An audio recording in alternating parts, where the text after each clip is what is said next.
বিএনপির ভারপ্রাপ্ত চেয়ারম্যান তারেক রহমান চিকিৎসার জন্য লন্ডনে যান ২০০৮ সালের সেপ্টেম্বরে। এরপর থেকেই সেখানেই আছেন নির্বাসিত জীবনে।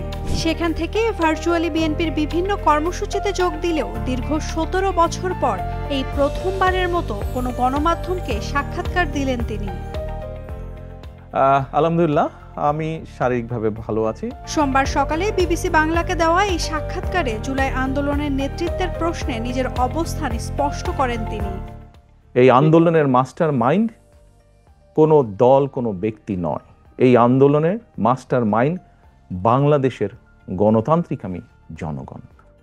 আমি অবশ্যই এই জুলাই আন্দোলনে আমি কখনোই মাস্টার মাইন্ড হিসেবে দেখি না। এই আন্দোলনে বাংলাদেশের গণতান্ত্রিক রাজনৈতিক দলগুলোর নেতাকর্মীরা, সেটি বিএনপি হোক বা অন্য রাজনৈতিক দলগুলি হোক, যারা গণতান্ত্রিক রাজনৈতিক দল, প্রত্যেকটি রাজনৈতিক দল বিভিন্নভাবে অবদান রেখেছে, বিভিন্নভাবে তাদের নেতাকর্মীরা নির্যাতিত হয়েছে। আমরা দেখেছি সেদিন মাদ্রাসার ছাত্ররা তারা ছিলেন এই আন্দোলনের মাঠে। আমরা দেখেছি গৃহিণীরা পর্যন্ত রাস্তায় নেমে এসেছেন সন্তানের পেছনে। আমরা দেখেছি কৃষক, শ্রমিক, সিএনজি চালক, ছোট দোকান কর্মচারী বা দোকান মালিক থেকে আরম্ভ করে গার্মেন্টস কর্মী থেকে আরম্ভ করে তারা নেমে এসেছিলেন। আমরা দেখেছিলাম সামরিক বাহিনীর অবসরপ্রাপ্ত কর্মকর্তা কর্মচারীরা নেমে এসেছিলেন এই আন্দোলনে।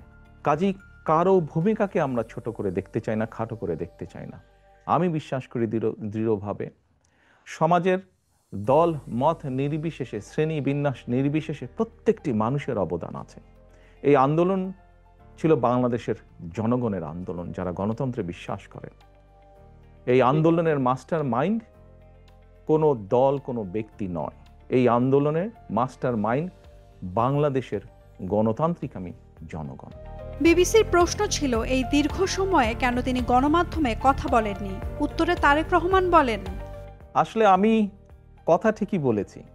বিগত স্বৈরাচার সরকারের সময় কোর্ট থেকে রীতিমতন একটা আদেশ দিয়ে আমার কথা বলার অধিকারকে বন্ধ করে দেওয়া হয়েছিল। এ সময় বিএনপি নির্বাচন ভাবনাও তিনি তুলে ধরেন। বলেন, ফেব্রুয়ারির বহুল প্রত্যাশিত নির্বাচনে অংশ নিতে দেশে ফিরবেন তিনি। যেখানে একটি প্রত্যাশিত, জনগণের প্রত্যাশিত নির্বাচন হবে, সেই নির্বাচনের সময় কেমন করে দূরে থাকব? আমি তো, আমার সর্বোচ্চ চেষ্টা থাকবে, ইচ্ছা থাকবে, আগ্রহ থাকবে সেই প্রত্যাশিত নির্বাচন জনগণ চাইছে, সেই প্রত্যাশিত নির্বাচন যখন অনুষ্ঠিত হবে জনগণের সাথে, জনগণের মাঝেই থাকবো ইনশাল্লাহ। তিনি আরো কথা বলেন বেগম খালেদা জিয়া ও আগামী দিনের রাজনীতি প্রসঙ্গে। না, সেটি তো নিব, কেন নিব না, অবশ্যই নিব। আপনি নির্বাচনে অংশ নিচ্ছেন তাহলে? জি, ইনশাল্লাহ। এটির সিদ্ধান্ত তো বাংলাদেশের জনগণের, বিএনপির পক্ষ থেকে। সেক্ষেত্রে তো এটি দল সিদ্ধান্ত নেবে, দল কিভাবে করবে এটি তো দলের সিদ্ধান্ত। সাবেক প্রধানমন্ত্রী এবং আপনাদের দলের চেয়ারপারসন খালেদা জিয়া, তিনি কি এই নির্বাচনে কোনো ভূমিকায় থাকবেন? তাকে কি আমরা নির্বাচনে কোনো ভূমিকায় দেখতে পাবো? আপনি এমন একজন মানুষের কথা বলেছেন, যেই মানুষটি বাংলাদেশের গণতন্ত্র যতবার গণতান্ত্রিক অধিকার, জনগণের গণতান্ত্রিক অধিকারকে হরণ করা হয়েছে, প্রতিবার উনি অবদান রেখেছেন। ওনার শারীরিক সক্ষমতা যদি অ্যালাউ করে ওনাকে, নিশ্চয়ই উনি কিছু না কিছু ভূমিকা রাখবেন। 5 আগস্ট পরে বিএনপির ওপর ওঠা নানা অভিযোগ নিয়ে নিজের অবস্থান স্পষ্ট করেন তারেক রহমান। এর মধ্যে নিশ্চয়ই আপনারা বিভিন্ন সংবাদ মাধ্যমে দেখেছেন যে আমরা প্রায় 7,000-এর মতন আমাদের নেতাকর্মীর বিরুদ্ধে আমরা কিছু সাংগঠনিক ব্যবস্থা গ্রহণ করেছি। কিন্তু এই 7,000-এর সবাই কিন্তু আপনি যে অভিযোগ করলেন এই অভিযোগের সাথে জড়িত নয়। অন্য 7,000-এর মধ্যে এমন অনেক বিষয় আছে যারা অন্য সাংগঠনিক বিষয়ের সাথে জড়িত। আগামী নির্বাচনে জামায়াতের জোট ইস্যুতে তিনি বলেন, সেটি প্রচলিত নিয়ম অনুসরণ করে হলে কোনো সমস্যা নেই। বিএনপি সবসময় বহুদলীয় গণতন্ত্রের পক্ষে।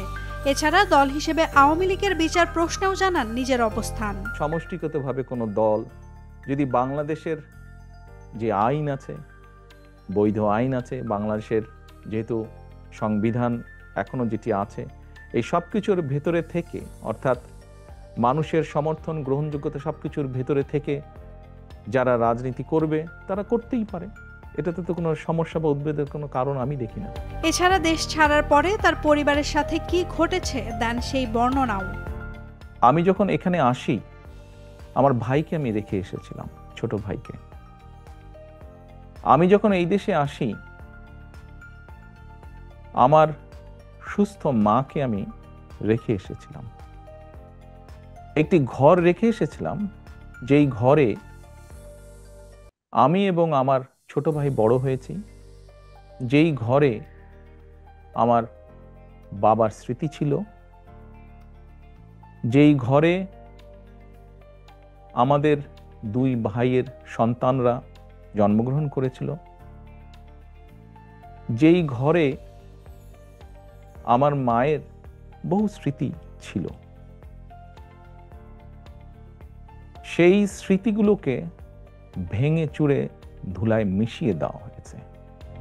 17 বছর পর গণমাধ্যমে দেওয়া এই সাক্ষাৎকারে তারেক রহমানের বক্তব্যে ফুটে উঠেছে প্রত্যাবর্তনের ইঙ্গিত, নির্বাচনের অংশগ্রহণের প্রত্যয় এবং রাজনীতিতে সক্রিয় হওয়ার অঙ্গীকার।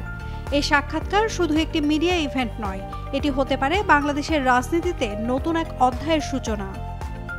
নাওমিনা স্টিন, ডেইলি সান।